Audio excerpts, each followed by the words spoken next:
파리 올림픽이 40여일로 좀 다가왔는데요. 올림픽을 그 세계인의 축제라고 부르면서 그 온 세계가 하나 되는 행사라고 말합니다.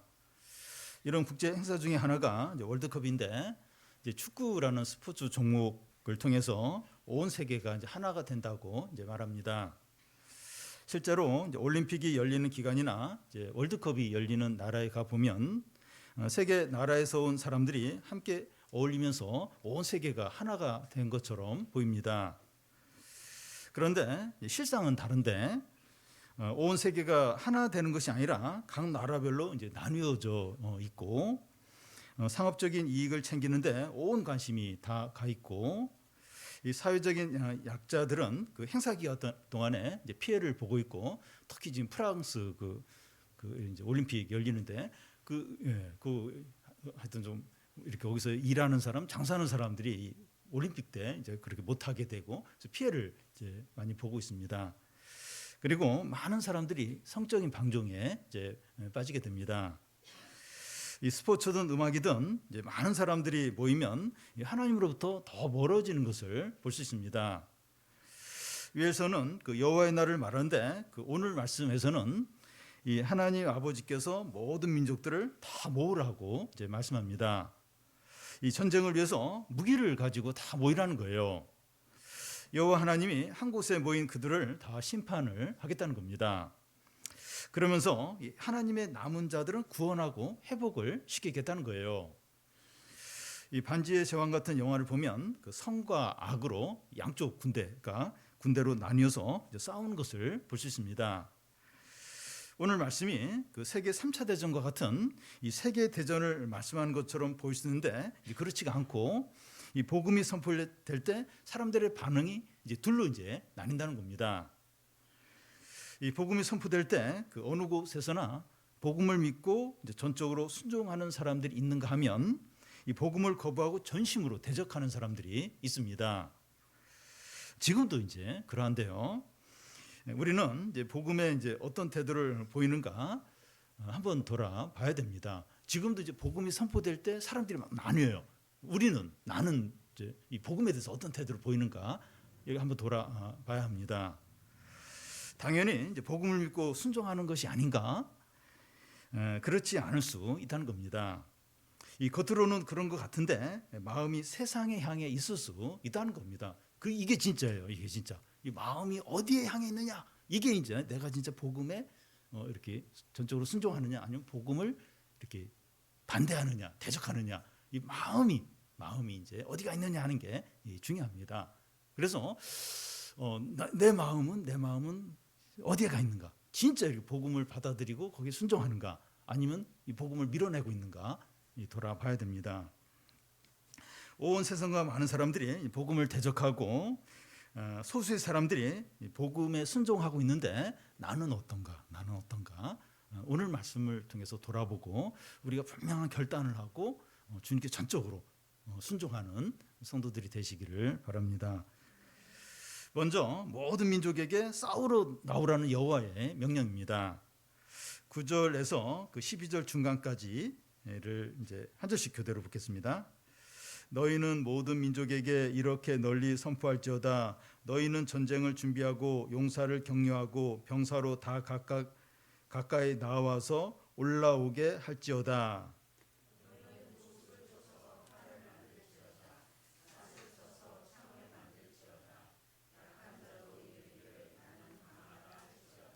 사면의 민족들아, 너희는 속히 와서 모일지어다. 여호와여, 주의 용사들로 그리로 내려오게 하옵소서.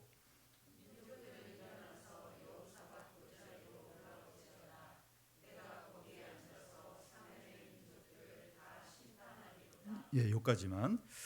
여호와 하나님이 모든 민족에게 여호사밧 골짜기로 이제 나오라고 이제 부르는데, 명령하며 부릅니다. 이 구절을 보면 다 명령형으로 되어 있어요. 너희는 전쟁을 준비하라. 용사를 격려하라. 무사로 다 가까이 나오라. 그뿐만 아니라 무기를 잘 갖추고 나오라는 겁니다. 보습은 이제 바가는 농기구를 말하는데, 이 보습을 쳐서 칼을 만들고 낫을 쳐서 이 창을 만들라는 거예요. 무기를 많이 준비해서 나오라는 겁니다. 여기 약한 자들은 나는 몸이 약하니까 힘이 없으니까 하면서 이렇게 빠지지 말고 나는 강하다 하면서 다 나오라는 겁니다. 한 사람도 예 없이 전쟁 준비를 철저히 해서 여호사밧 골짜기로 다 모이라는 거예요. 여호와 하나님은 이제 모든 민족에게 무기들을 준비해서 그 여호사밧 골짜기로 이제 모이라고 하는데 의미가 무엇입니까? 다 모이라는 거, 다 무기 잔뜩 준비해가지고 뭐 약한 사람 뭐 그런 하지 말고 다 예외 없이 여호사밧 골짜기로 무기를 들고 다 모이라는 거예요. 이 의미가 뭡니까? 지금 중동에서 이스라엘과 하마스가 전쟁을 하고 있는데 그 전쟁이 이 중동 전체로 확산이 되고 세계 대전으로 이어질지 모른다 이렇게 전망하는 이제 그런 사람들이 있는데 지금 이 말씀이 세계 3차 대전이 일어날 것을 의미를 하는 걸까요? 요한계시록에도 보면 아마겟돈 전쟁이 나와요. 이게 이제 제 3차 세계 대전을 예언하는 말씀이다. 이제 그렇게 하는데 지금 이 요엘서의 이 말씀이 세계 3차 대전, 어떤 큰 전쟁을 이렇게 예언하는 말씀인가요? 이 세계 3차 대전 같은 이제 많은 나라들이 양쪽으로 나뉘어서 싸우는 전쟁이 실제로 일어날 수도 있고 일어나지 않을 수 있습니다. 그런데 지금 요엘 선지자를 통해서 이 하나님이 말씀하시는 것은 이 세계 대전을 말하는 것이 아니라 복음이 전파될 때 사람들이 둘로 이제 나뉜다는 것을 이제 말하는 겁니다. 복음이 선포되면 어느 곳이나 사람들이 둘로 나뉘어서 복음을 믿고 전적으로 순종하든지 이 복음을 거부하고 적대적으로 대적하든지 그렇게 나뉜다는 겁니다.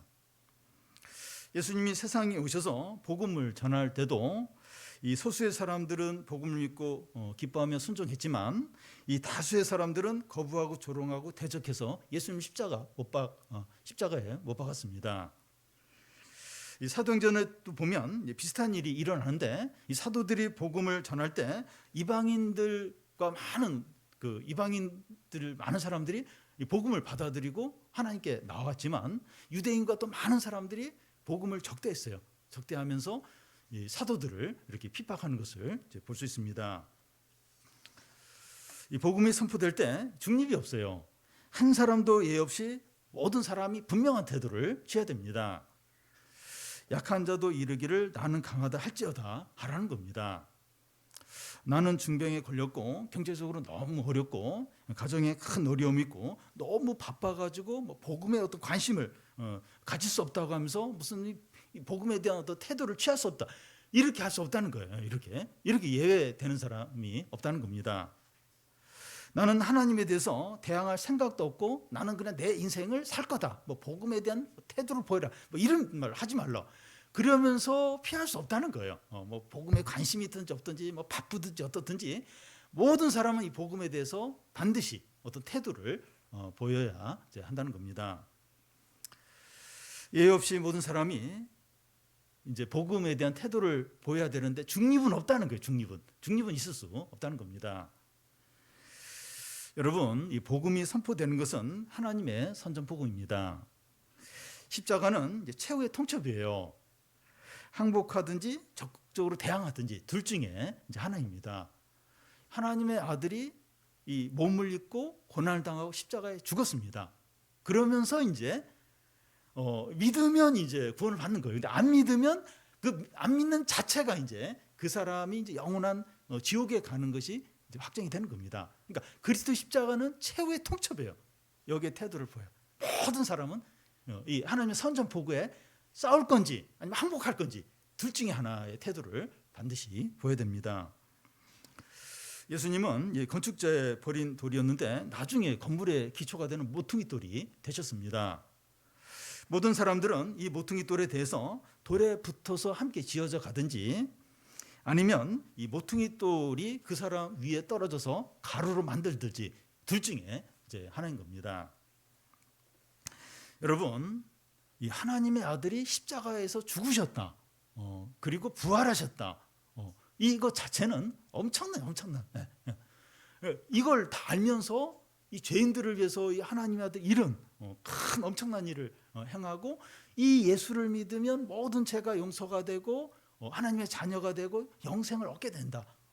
이제 이걸 거부한다는 거, 이걸 무시한다는 건 보통 제약이 아닌 겁니다.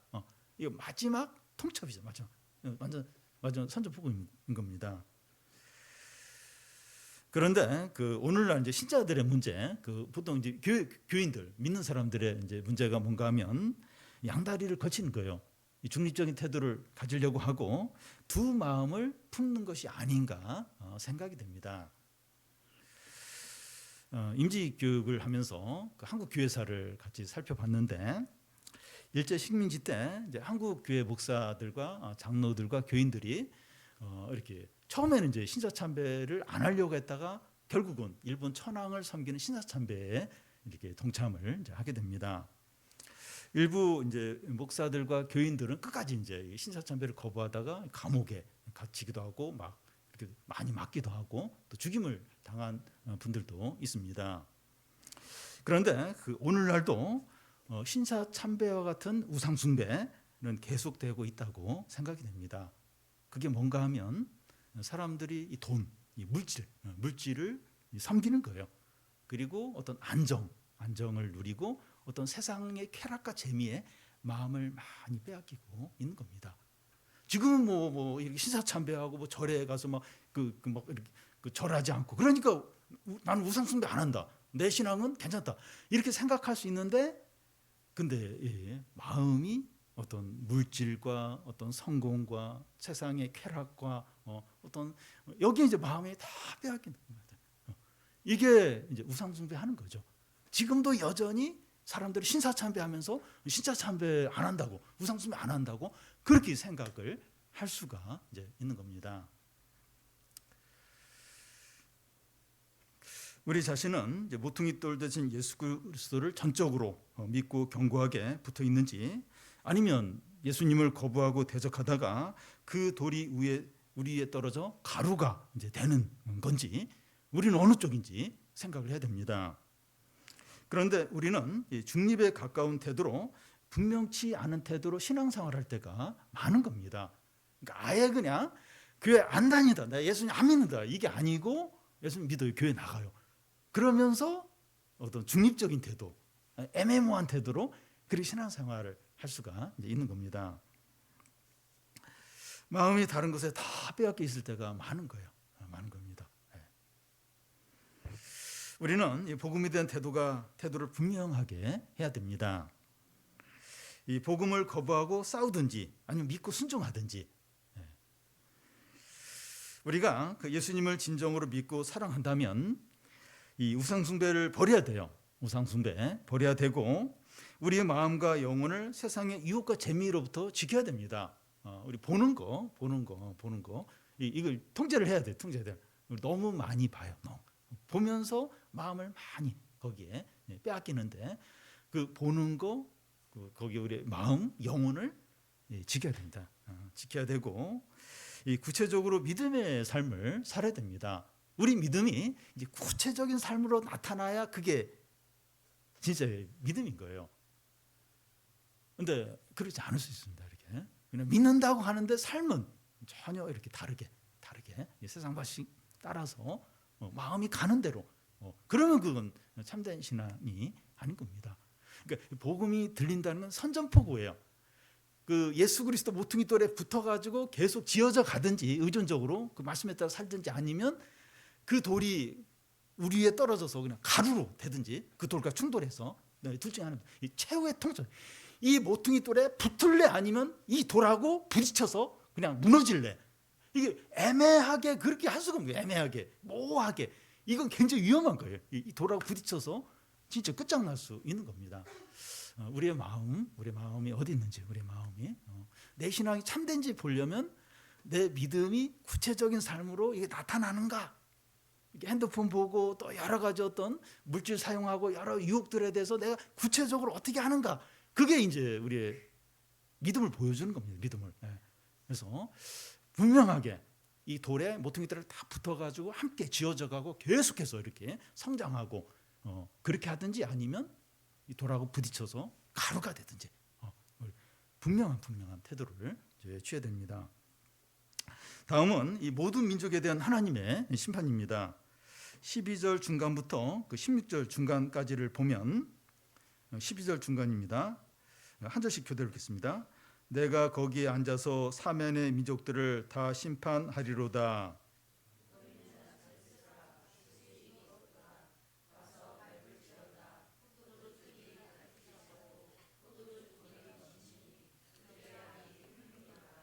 사람이 많으며 심판의 골짜기에 사람이 많으며 심판의 골짜기에 여호와의 날이 가까우미로다.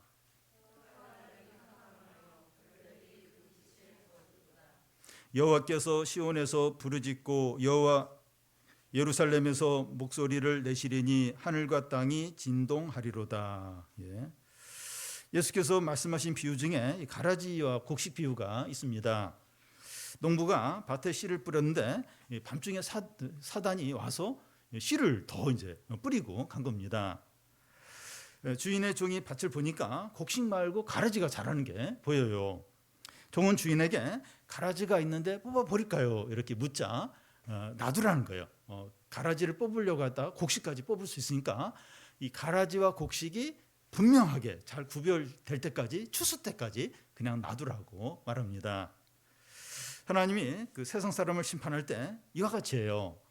하나님은 이 추수 때까지 기다리십니다. 제가 무르익을 때까지 기다리세요. 제가 차서 이제 때가 되면 이제 어떻게 하십니까? 그 13절에 보면 너희는 나섰으라 곡식이 익었도다. 여기서 너희는 이제 심판을 대항하는 천사들을 가리킨데 이 낫으로 곡식을 베어 이제 창고에 넣고 가라지는 베어서 불 속에 던져 넣으라는 거죠. 또 와서 밟을지어다 포도주 틀이 가득히 찼고 이 포도주 틀을 밟아서 이제 포도를 이제 터트리면 이제 포도주가 이제 되는 거죠. 이것은 하나님의 진도인 심판을 가리킵니다. 이 포도 열매들을 발로 밟아 터트리는 것이 하나님의 진노의 심판이 이제 임하는 거죠. 그리고 이 포도주의 독이 넘치니 그들의 악이 큼이라 이제 하는데 이 악인들에 대한 심판이 이제 넘칠 때 이 악인들에 대한 심판이 이제 악이 넘칠 때 이제 이루어진다는 겁니다. 성도가 이제 세상을 바라보면서 힘든 것 중에 하나가 이 악인들에 대한 하나님의 심판이 너무 늦게 이루어지는 거예요. 의인은 계속 고난을 당하고 악인은 여전히 형통하는 겁니다. 하나님이 세상에 계시지 않는 것 같아요. 하나님 아무것도 하지 않는 것 같은 겁니다. 악인들이 너무 잘 돼요. 형통해요. 근데 뭐 믿음으로 살고 정직하게 살고 믿음이 좋은 사람은 계속 고난을 당하고 힘든 거예요. 이게 너무나도 힘든 겁니다. 이 불의한 자가 마음대로 불의를 행하고 이 탐욕을 채우고 이 자기의 힘을 남용하는데도 아무런 제재를 안 받아요. 더 잘 돼, 더 일이 잘 풀리는 겁니다. 성도가 이런 상황에서 낙심이 돼요. 신앙의 회의가 들고 심취에 빠지는 겁니다. 그런데 죄악과 불의와 탐욕이 넘쳐나는데도 아무런 제재를 받지 않을 때 더 잘 될 때 심판의 때가 다 된 겁니다. 포도주들이 연그를 대로 연그러서 이제 발로 밟아 터트릴 때가 된 거예요. 그러니까 이 포도를 이제 수확하게 되는데 수확이 조금 익었다고 바로 수확 안 해요. 연그를 때 쫙 연그를 때 그때 이제 이렇게 딱 따서 이제 발로 밟으면서 이제 수확을 하죠. 그러니까 악인들이 막 그렇게 교만하게 악을 하고 그런데 막 너무 잘 따져. 너무 잘. 의인들은 막 믿음으로 정직하게 사는 사람은 계속 고생하는데 진짜 하나님 계시니까 도저히 못 참겠다. 이때가 이제 때가 된 거예요. 하나님 심판 때가 다 된 겁니다. 노아 홍수 바로 전이나 또 소돔과 고모라가 유황불로 망하기 전이나 가나안 족속이 그 여호수아의 칼에 망하기 전이 이제 이 악이 찰 때까지 죄가 찰 때까지 이제 그때 심판의 때가 가까이 갔을 때 이제 그럴 때죠. 여러분 우리는 이 하나님 없이도 잘 되고 온갖 불의와 거짓과 탐욕을 부리며 사는데도 성공하고 많은 것을 누리는 사람들로 인해서 절대로 실족하지 않아야 됩니다. 자꾸 실족해요. 너무나 힘든 거예요. 근데 그래서 주위에 너무 많아요. 너무 많아요. 그런 거 보면서 이렇게 그 사람들 부러워하지 않아야 돼요. 그냥 이렇게 신앙생활 잘하고 또 이렇게 이렇게 뭐 믿음으로 살려고 하고 또 이렇게 더운데도 막 교회에 이렇게 오고 이게 뭐 무슨 소용이 있는가? 무슨 소용이 있는가? 그래서 이거 자꾸 넘어지려고 하는, 침체에 빠지려고 하는 거예요. 힘이 자꾸 빠지는 거예요. 자꾸 부러운 거예요. 그래서 그런 사람 부러운 겁니다. 우리가 왜 부러워하지 않아야 하는가 하면 추수 때가 반드시 오기 때문에요. 추수 때가 반드시 옵니다. 하나님의 마지막 그 평가, 마지막 심판, 마지막 판단이 있어요. 그러니까 그때가 안 올 것 같아요. 우리 그렇잖아요. 이렇게 그 1월이나 2월 연초에 12월이 너무 멀게 느껴요. 안 올 것 같아요. 안 올 것. 근데 오잖아요. 옵니다. 거짓되고 이 탐욕으로 사는 사람은 더 그렇게 살고, 믿음으로 사는 사람은 더 믿음으로 살게 돼요. 그러니까 이렇게 세상이 악하고 막 불의할 때 진짜 탐욕적인 사람, 이 사람은 계속 탐욕, 더 이래도 뭐 잘 되네, 아무 뭐 이렇게 어려움도 없네, 더 죄악으로 거짓으로 나가고, 이런 가운데서 믿음으로 사는 사람은 더 그래, 이렇게 세상은 이런데 나 믿음으로 살, 그러면서 더 믿음으로 살면 더 믿음으로 이제 살게 됩니다. 가난하고 없는 사람들은 점점 힘들어져. 이제 이런 세상이 점점 이제 힘들어지는데, 이 알곡이 알곡으로 더 드러나는 기회가 됩니다. 가라지는 가라지로 더 분명하게, 그리고 알곡은 알곡으로 더 분명하게. 지금 세상이 그런 거예요. 지금 이 테스트 기간입니다. 그리고 이제 성도가 이제 세상에 살면서 더 힘든 이유 중에 하나가 믿음으로 사는 사람이 너무 적다는 겁니다. 이게 너무 힘들어요. 그리고 누구 이제 교회 다니는 사람이 이제 직장이나 친구 중에 있는 거예요. 그래서 너무 반가워서 막 이제 이야기를 하는데 이름만 신자인, 그래서 더 이제 이렇게 실망할 때가 있고. 그러니까 이 진짜 믿음으로 이렇게, 그래서 너무 이제 적은 겁니다. 14절을 보면 사람이 많으며 심판의 골짜기에 사람이 많으며, 이 사람이 많으며, 사람이 두 번씩이나 반복이 되는데 사람이 너무 많다는 걸 강조를 이제 하고 있는 겁니다. 어떤 사람들이 그렇게 많다는 겁니까? 그 심판의 골짜기에 하나님의 심판을 받을 자가 너무나 많은 거예요. 너무나 많은 겁니다. 복음을 거부하고 대적해서 싸우려고 하는 사람이 너무나 많은 거예요.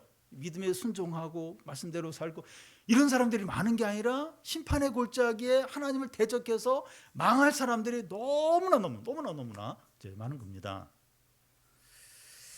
이 문의는 이제 신자지만 속은 이제 불신자이고, 입으로 주의 이름을 부르지만 마음은 하나님으로부터 먼 이 가짜 신자들까지 포함해서 너무나 이 심판의 골짜기에 뭐 있는 사람 너무나 이제 많은 겁니다. 넓은 길과 좁은 길이 있는데 대부분의 많은 사람들이 넓은 길로 가고 있습니다. 세상의 유행이나 SNS나 영화나 드라마나 음악이나 문화나 모든 것이 넓은 길로 가는 사람들을 지지해요. 여러분 보십시오.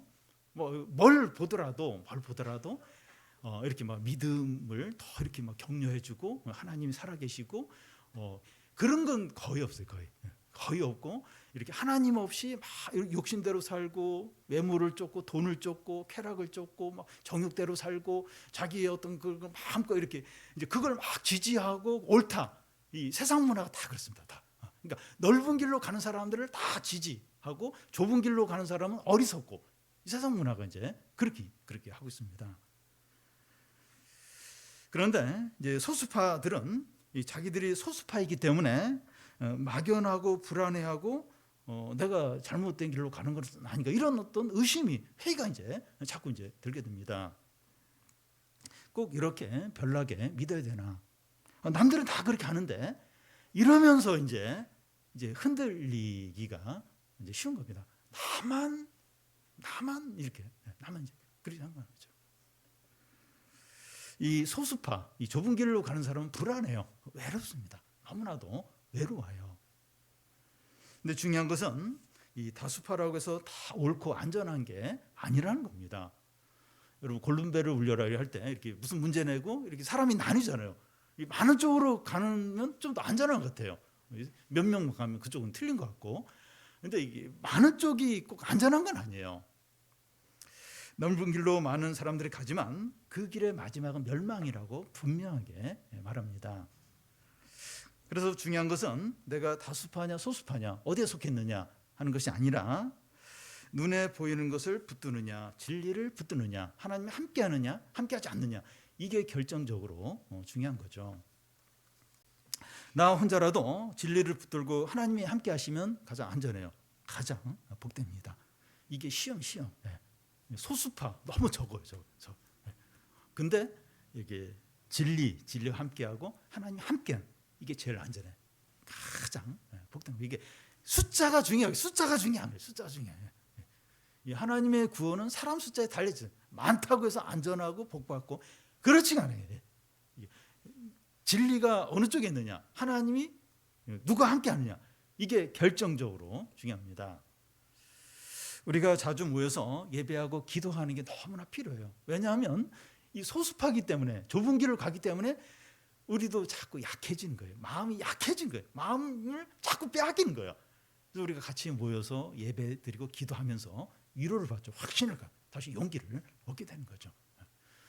여러분 무슨 일이 있어서 주일을 한번 빠지면 그리고 무슨 일이 있어서 두 주를 빠지고 이러면 자기도 모르게 영적 감각이 현격하게 떨어집니다. 그러니까 생각이 세상 사람들과 차이가 없어요. 어떤 죄를 짓는데 거침없이 아무런 어떤 양심의 가책도 없이 그렇게 짓게 되는 자신을 보게 됩니다. 그러니까 이렇게 우리가 약해요. 생각보다 약해요. 마음이 자꾸 이제 이렇게 세상에 빼앗기려고. 그래서 자꾸 이렇게 예배드리려고 기도하려고 하고 말씀을 가까이 하려고 그렇게 이제 해야 됩니다. 여러분 사람이 많이 모였다고 해서 절대로 안전하지 않습니다. 왜냐하면 하나님의 심판이 너무 크고 두렵게 그 많은 사람들 가운데 임하기 때문입니다.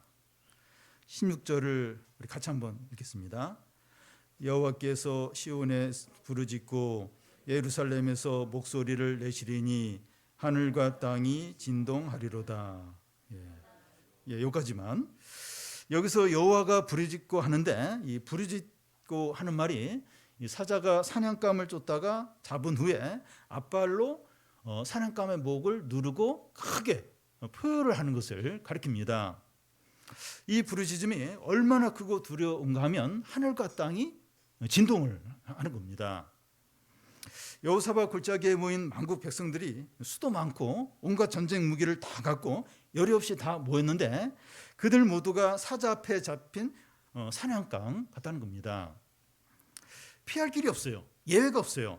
무서운 진노의 심판을 그 모인 많은 사람들이 받게 되는 겁니다. 여호와의 날이 대적하는 만국 백성에게 이런 날이라는 거예요. 엄청나게 많이 모였고 막 무기로 무장했건데 이 사자에 잡힌 그 사냥감처럼 그냥 망하는 완전히 몰살하는 이제 그런 날이 여호와의 날인 겁니다. 여러분 세상에서 그 하나님 없이 잘 나가고 모든 것을 갖추고 하고 싶은 대로 다 하면서 지내는 사람들을 절대 부러워하지 마시기 바라요.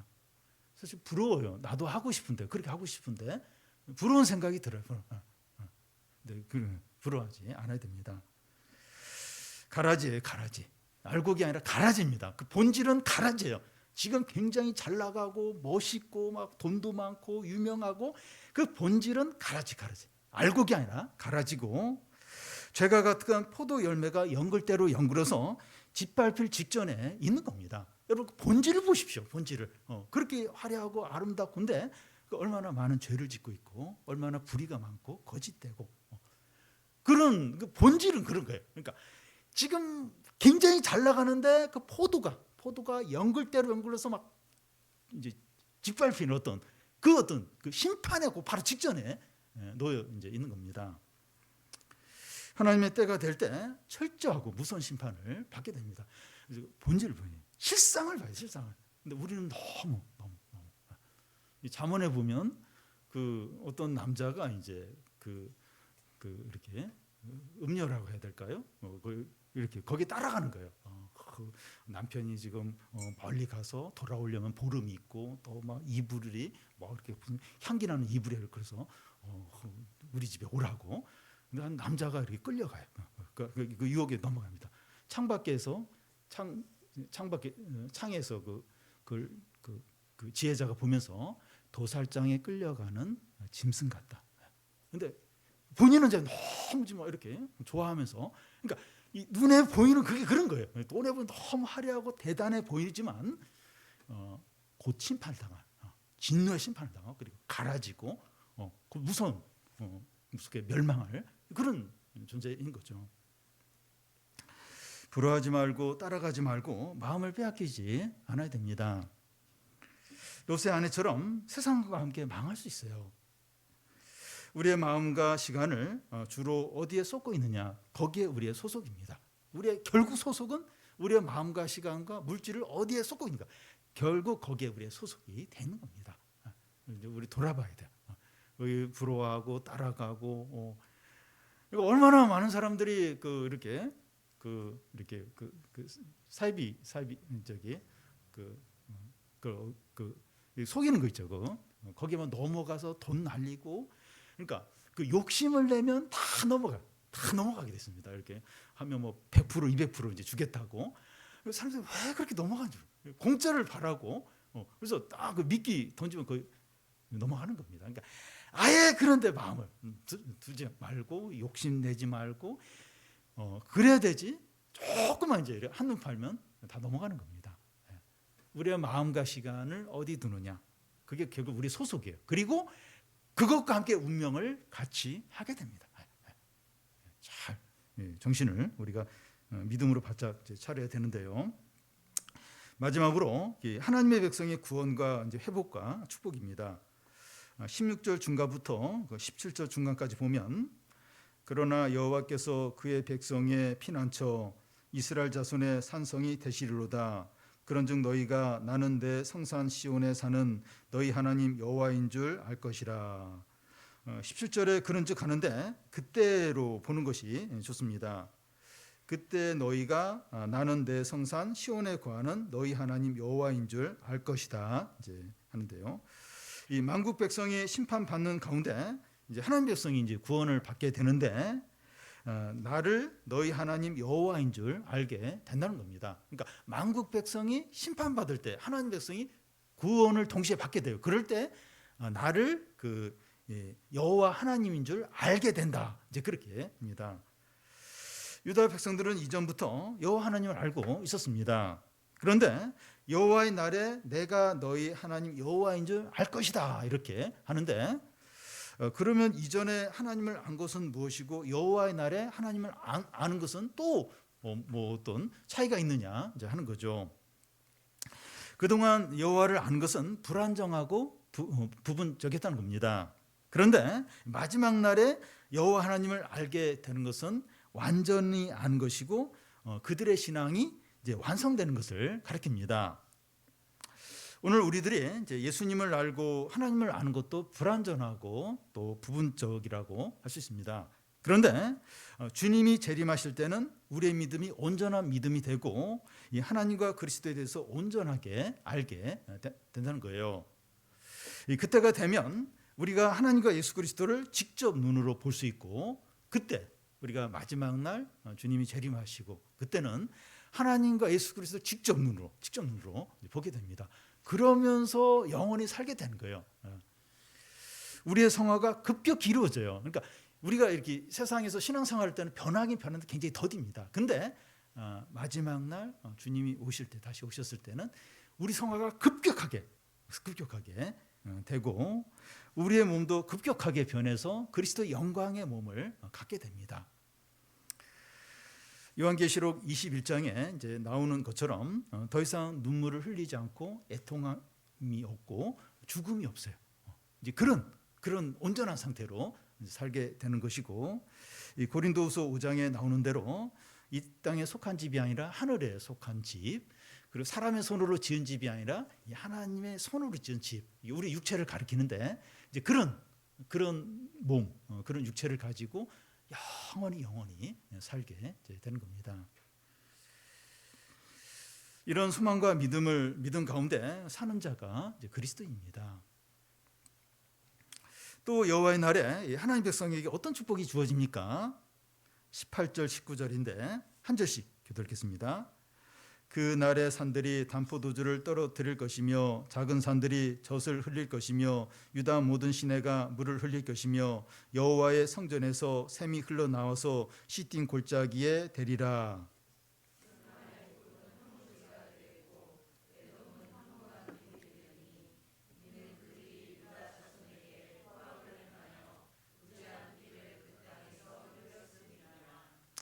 애국과 에돔은 그 하나님에게 대표적인 원수의 그 나라를 가리킵니다. 여호와의 날에 하나님을 두려워하지 않던 세상 나라의 모든 부귀와 영화들이 황무지가 되어 버린다는 겁니다. 일본에 쓰나미가 몰려왔을 때 집과 차와 사람들이 다 이제 휩쓸려 가 버린 것처럼 그런 어떤 황무지, 황폐함이 온다는 거예요. 그런데 하나님 백성에게는 어떻습니까? 산들이 단포도주를 내고 작은 산들이 젖을 흘리고 유다 모든 시내가 물을 흘릴 것이며 여호와의 전에서 샘이 나와서 시딘 골짜기를 채운다는 겁니다. 이것이 이제 무엇을 가리킵니까? 이 마지막 날 하나님의 백성에게 주어질 새 땅의 풍요로움을 말합니다. 그런데 이런 풍요로움은 의의 교사인 그리스도가 오시고 성령이 만민에게 부어질 때부터 시작이 됩니다. 모든 풍성한 것과 좋은 것들이 그리스도와 성령으로부터 주어지는 거죠. 보좌로부터 생수의 강이 흘러나와서 모든 걸 살리고 회복시키고 많은 열매들이 풍성하게 맺히는 겁니다. 여러분, 이 세상은 스스로 정화 능력이 없습니다. 여러분, 유엔이 있고 미국이 있고 또 여러 NGO 단체가 있고 또 여러 어떤 시민 단체들이 있는데 이런 것들이 이렇게 세상을 새롭게 하고 바꾸고 그러지 못해요. 그러니까 여러분, 그럴 어떤 무슨 단체 어떤 그런 곳이 있습니까? 세상에 이 세상을 변화시키고 새롭게 하고 정화시키고 그런 건 어디에도 없어요. 어디에도 없습니다. 점점 더 썩어져 가고 부패하죠. 세상은 점점 병들어가고 있습니다. 교회 안에서 단포주와 젖과 생수가 흘러나와야 소망이 있고 회복이 이제 있습니다. 교회 안에서 말씀과 성령의 강이 흘러나와야 돼요. 그 에스겔서에 나오는 이 성전에서 이렇게 막 이 생수가 막 흘러나오면서 이제 모든 걸 살리고 막 강을 이루고 옆에서 막 과일 나무들이 막 자라고, 그러니까 이 예배가 회복이 되어서 예배 가운데서 이 생수가 흘러나오고 성령이 역사하고 그래야 이 세상이 소망이 있습니다. 그래야 이제 사람들이 살 수 있고 이 세상에 어떤 변화가 있는 것이죠. 그래서 이 교회가 교회에 닿아지는 거, 예배가 회복이 되는 거, 영적인 부흥이 임하는 게 얼마나 필요한지 모릅니다. 그러니까 여러 가지 이제 교회가 이렇게 어떤 봉사 활동하고 이렇게 여러 가지 어떤 활동들 이제 해야 되는 건 맞아요. 그렇게 해야 되는데 이제 그런 걸로 세상이 새로워지는 것이 아니라 진짜로 이 예배 가운데 성령이 역사하고 말씀이 능력 있게 선포가 되고 그럴 때 교인들이 바뀌고 우리가 새로워지면서 그러면서 이제 이 세상도 바뀌고 또 이제 변화가 이제 오게 되는 거죠. 우리가 예배 드릴 때마다 생수의 강이 흘러나와서 죽은 모든 것이 살아나고 우리가 새로워지고 세상을 변화시키는 은혜가 있기를 바랍니다.